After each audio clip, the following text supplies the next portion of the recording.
Hello guys and കൊമിക്കല്ല. So guys നമ്മളിന്ന് പറയാൻ പോകുന്നത് നിങ്ങൾ എല്ലാവരും ഇപ്പം തന്നെ ഇൻസ്റ്റാഗ്രാമിൽ സോഷ്യൽ മീഡിയ യൂസ് ചെയ്യുന്നവർക്ക് എല്ലാവരും അറിഞ്ഞാണ് നമ്മുടെ ക്രിസ് ഇവാൻസ് നമ്മുടെ MCUവിലൊക്കെ തിരിച്ചു വരും. അതായത് അവഞ്ചേഴ്സ് ഡൂംസ് ഡേയിൽ ഇപ്പോൾ ഒഫീഷ്യലി നമ്മുടെ ക്രിസ് ഇവാൻസ് ആക്ടർ തിരിച്ചു വരുന്നു എന്നാണ് ഇപ്പോൾ ഹോളിവുഡ് റിപ്പോർട്ടേഴ്സ് എല്ലാ വമ്പൻ ടീമാണ് റിപ്പോർട്ട് ചെയ്തിട്ടുള്ളത്. സത്യം തന്നെയാണ് വരും. കാരണം ഞാൻ ഓൾറെഡി നിങ്ങൾ എൻ്റെ വീഡിയോ കണ്ടിട്ടാണെങ്കിൽ ഞാൻ പറഞ്ഞിട്ടുണ്ട്. അതായത് ക്രിസ് ഇവാൻസിന് ഒരു കോൺട്രാക്റ്റും കൂടെ ഉണ്ടെന്നാൽ പുള്ളി തന്നെ ഏതോ ഒരു ഇൻ്റർവ്യൂവിൽ പറഞ്ഞിട്ടുണ്ടായിരുന്നു. പക്ഷെ നല്ല സ്റ്റോറി ആണെങ്കിൽ മാത്രമേ വരത്തുള്ളൂ എന്നാണ് ഇത്രയും നാൾ മുന്നേ പുള്ളി പറഞ്ഞത്. എനിക്ക് തോന്നുന്നു ചിലപ്പം വരുമായിരിക്കും. കാരണം ഇവൻ നമ്മുടെ RDJ വരും നമ്മൾ പ്രതീക്ഷിച്ചോ ഇല്ല. അപ്പോൾ RDJ എന്താണ് ഡോക്ടർ ഡൂം, സാക്ഷാൽ ഡോക്ടർ ഡൂം ആയിട്ടാണ് വരുന്നത്. അപ്പം എന്തായാലും നമ്മുടെ ക്രിസ് ഇവാൻസിന് വയനോട്ട് എന്തായാലും വരും, ഒഫീഷ്യലി വരും. ഇപ്പം നമുക്ക് എന്തായാലും നിങ്ങളെല്ലാം ഇപ്പം അറിഞ്ഞാണ്. അപ്പം ക്രിസ് ഇവാൻസ് MCUവിൽ വരുന്നു എന്നേ പറഞ്ഞുള്ളൂ, ഏത് റോളാണെന്ന് പറഞ്ഞിട്ടില്ല. സോ നമുക്ക് ഗസ് ചെയ്യാം ഏത് റോളായിരിക്കും വരാൻ ചാൻസ് ഉള്ളതെന്ന്. അതായത് ഇപ്പോൾ എന്നോട് ചോദിക്കുകയാണെങ്കിൽ നമ്മൾ ഇപ്പോൾ ഓൾറെഡി നമ്മുടെ മെയിൻ MCU ടൈമിൽ തന്നെ ഒരു ക്യാപ്റ്റൻ അമേരിക്ക ഉണ്ട്, അറിയാം, ഓൾഡ് മാൻ ക്യാപ്പ്. ഇവൻ കൊമിക്സിൽ ഓൾഡ് മാൻ ക്യാപ്പ് ഉണ്ട്. ആ കൊമിക്സിലെ ഓൾഡ് മാൻ ക്യാപ്പ് എന്താണ്, അതായത് നമ്മുടെ സാം വിൽസൺ ക്യാപ്റ്റൻ അമേരിക്ക ആയിട്ട് എന്താണ് പിന്നെ ആ ഒരു ക്യാരക്ടർ റീപ്ലേസ് ചെയ്യൂല. കാര്യം എന്ന് പറഞ്ഞാൽ ഇപ്പം ഞാൻ പറയാം, ഇപ്പോൾ ഈ അവഞ്ചേഴ്സ് ഡൂംസ്ഡേയിൽ നമ്മുടെ ഇപ്പോൾ ക്രിസ് ഇവാൻസ് വന്നാലും പുള്ളിക്കാരൻ ക്യാപ്റ്റൻ അമേരിക്കയുടെ ആ ഒരു മാനിലെടുത്ത് ചെയ്യണമെന്ന് നിർബന്ധമൊന്നുമില്ല.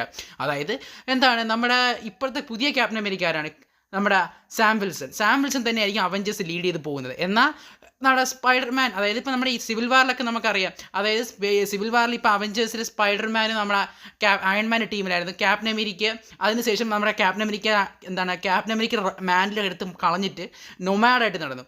വേണമെങ്കിൽ ഇനി ഓൾഡ് മാൻ ക്യാപ്പായിട്ട് കൊണ്ടുവരപ്പോഴും അത് വേണമെങ്കിൽ നൊമാഡായിട്ട് കൊണ്ടുവരാം. അതായത് പുള്ളിക്കാരൻ ഏറ്റവും വലിയ സീനിയറാണ്. സോ പുള്ളിക്കാരൻ ടീം ലീഡ് ചെയ്യണ പോലെ, അതായത് ഒരു മെൻഡറായിട്ട് വേണമെങ്കിൽ കൊണ്ടുവരാം. അതായത് നമ്മുടെ നോമാഡ് ക്യാപ്റ്റൻ അമേരിക്ക അത് പക്ഷേ ഓൾഡ് മാൻ ക്യാപ്പായിട്ട് കൊണ്ടുവരാം. കൊമിക്സിൽ നടന്നിട്ടുള്ളതാണ്, അതായത് ഓൾഡ് മാൻ ക്യാപ്പായിട്ട് വന്നിട്ടുണ്ട് കൊമിക്സിൽ.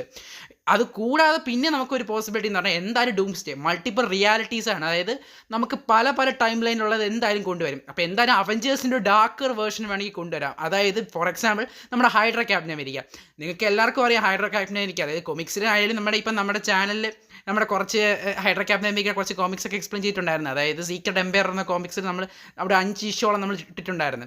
കാരണം ആ ഒരു ഇഷ്യൂ തന്നെ നമുക്കറിയാം ഹൈഡ്ര ക്യാപ്റ്റൻ അമേരിക്ക, അതായത് വില്ലൻ തരം ക്യാപ്റ്റൻ അമേരിക്ക വില്ലനായി എങ്ങനെ ഇരിക്കും, അങ്ങനെ ഒരു ക്യാരക്ടറിനെ കൊണ്ടുവരാം. ഒഫീഷ്യലി ഇപ്പം നമ്മുടെ RDJ നമ്മുടെ എന്തായാലും വില്ലനായിട്ട് വരുന്നുണ്ട്. സോ വേണമെങ്കിൽ നമുക്ക് ക്യാപ്റ്റൻ അമേരിക്ക വില്ലനായിട്ട് കൊണ്ടുവരാം. അതായത് RDJയുടെ വേർഷൻ ഓഫ് എന്തായാലും നമ്മുടെ ഡോക്ടർ ഡൂം നമ്മൾ എന്തായാലും കാണാൻ പോവുകയാണ്. സോ നമ്മുടെ ക്രിസ് ഇവാൻസിൻ്റെ വേർഷനുള്ള ഹൈഡ്ര ക്യാപ്റ്റൻ അമേരിക്കയും വേണമെങ്കിൽ വരാം. അപ്പോൾ അങ്ങനെ വരികയാണെങ്കിൽ അതായത് നമ്മൾ ഇത്രയും നാൾ കണ്ട് ശീലിച്ച സൂപ്പർ ഹീറോസിൻ്റെ ഒരു ഈവൽ വേർഷൻ ഒരു ടീം വേണമെങ്കിൽ ആറാം. ഇനിയിപ്പം അഥവാ ഹൈഡ്ര ക്യാപ്റ്റൻ അമേരിക്ക ആയിട്ടാണ് നമ്മുടെ MCUവിൽ വരണമെങ്കിൽ അത് മിക്കവാറും ഡെഫിനറ്റ്ലി നമ്മുടെ ഡോക്ടർ ഡൂമിൻ്റെ ആ ഒരു കൂടെ തന്നെയായിരിക്കും ചേരാൻ പോകുന്നത്. ഇപ്പോൾ ഓൾറെഡി റൂമറുണ്ട് ഡോക്ടർ ഡൂമിൻ്റെ ടീമിൽ തന്നെ നമ്മുടെ വാണ്ട വരുന്നുണ്ടെന്നാണ് പറയുന്നത് ഡൂംസ്ഡേയിൽ. അപ്പോൾ എന്തായാലും ഇപ്പോൾ ഹൈഡ്ര ക്യാപ്റ്റൻ അമേരിക്ക, അതായത് ഇത് ഒഫീഷ്യലി ഇവിടെയും കൺഫേം ആയിട്ടില്ല. അതായത് ക്രിസ് ഇവാൻസ് എന്തായാലും വരും, പക്ഷേ ഏത് റോളിലാണ് വരുന്നതെന്ന് പറയാൻ പറ്റത്തില്ല. പിന്നെ കുറേ പേര് വിചാരിക്കുന്നത് ഹ്യൂമൻ ടോർച്ചായിട്ട് വരുന്നു. ഹ്യൂമൻ ടോർച്ചായിട്ട് ഒരിക്കലും വരാൻ സാധ്യതയില്ല. എന്തായാലും ഡൂംസ്ഡേയിൽ വരും നമുക്ക് എന്തായാലും ഉറപ്പിക്കാം. ഇനി അത് കഴിഞ്ഞ് സീക്രട്ട് വാസിൽ വരുമെന്ന് എനിക്ക് തോന്നുന്നില്ല. കാര്യം ഒരു കോൺട്രാക്റ്റേ ഉള്ളൂ. എന്തായാലും ഇനിയിപ്പോൾ സീക്രട്ട് വാസി കൊണ്ടുവന്നാൽ അതെനിക്കറിയത്തില്ല. പക്ഷേ ഇപ്പോൾ എന്തായാലും ക്രിസ് ഇവാൻസ് എന്തായാലും ക്യാപ്റ്റൻ അമേരിക്ക ഒരു മൂവി വരാനേ ചാൻസ് ഉള്ളൂ. കാരണം ക്രിസ് ഇവാൻസ് തന്നെ പുള്ളി തന്നെ പറയുന്നുണ്ട് പുള്ളിക്ക് വേറെ പോലെ, അതായത് പുള്ളി പിന്നെ അടുത്ത പുതിയൊരു മൂവി ഡയറക്റ്റ് ചെയ്യാൻ പോകും. അങ്ങനെ പുള്ളിക്ക് ഒരുപാട് പ്രോജക്ട്സ് MCU അല്ലാതെ നമ്മുടെ ഹോളിവുഡിലുണ്ട്. സോ ഗൈസ് നിങ്ങൾക്ക് എന്താ തോന്നുന്നത് താഴെ കമൻറ്റ്